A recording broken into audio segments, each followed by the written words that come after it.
Cordialità e strette di mano fra l'arrivo in motoscafo del ministro per gli affari regionali Francesco Boccia e un mini vertice in sala Pedenin c'è passata la consegna di 2 incartamenti. Il governatore veneto Luca Zaia ha consegnato al ministro la bozza rivista delle proposte della regione per l'autonomia.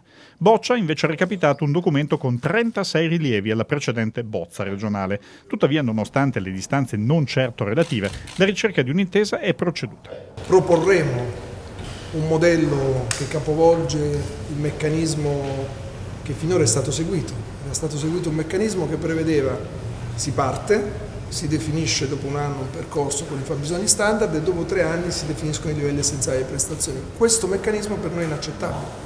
Lo Stato ha la forza, le competenze, i numeri per definire subito i livelli essenziali delle prestazioni, perché vogliamo costruire un meccanismo che diventi una lotta senza quartiere alle diseguaglianze, e le diseguaglianze ci sono ovunque. Nella bozza d'intesa ci sono 68 articoli e ricordo che il primo articolo, è la novità che ho voluto fare inserire, parla chiaramente di quello che risulta essere, anche se volete, quasi inutile, perché è previsto dalla legge ma l'ho fatto inserire come primo articolo: coesione, solidarietà, unità nazionale, sussidiarietà. Quindi lo dice già nel primo articolo, premesso che tutte queste robe vanno rispettate. Adesso dico, si può parlare di autonomia. Adesso a me spiace che ormai sia diventato uno dei must comunicativi, però non può neanche passare il principio che l'abito di uno deve andare bene a tutti.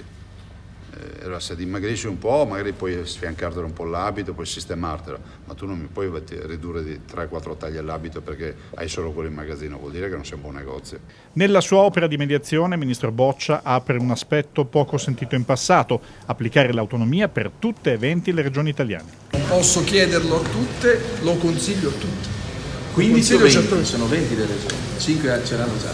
Sì, però le 5 che ce l'hanno già hanno, come è noto, molti dossier aperti con la Repubblica Italiana, ed è bene allineare quei dossier nonostante la specificità che hanno attraverso i loro statuti speciali. Ma quindi chiediamo, vanno allineate a una diversa forma di autonomia anche le 5 regioni storicamente a statuto speciale, fra cui Friuli Venezia Giulia e Trentino Alto Adige? Ci sono delle cose che sono accadute che non c'erano quando c'erano gli statuti speciali.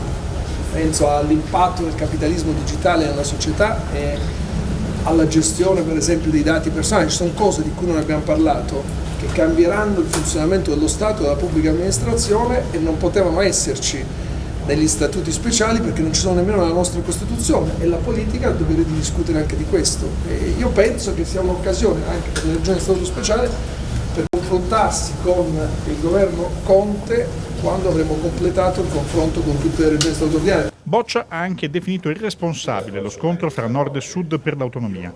Zaia ha girato la questione agli ex alleati di governo. I grillini l'unica energia che hanno speso l'hanno spesa per spiegare, portare una narrazione a livello nazionale che non condivido, che l'autonomia era la volontà di dividere il paese.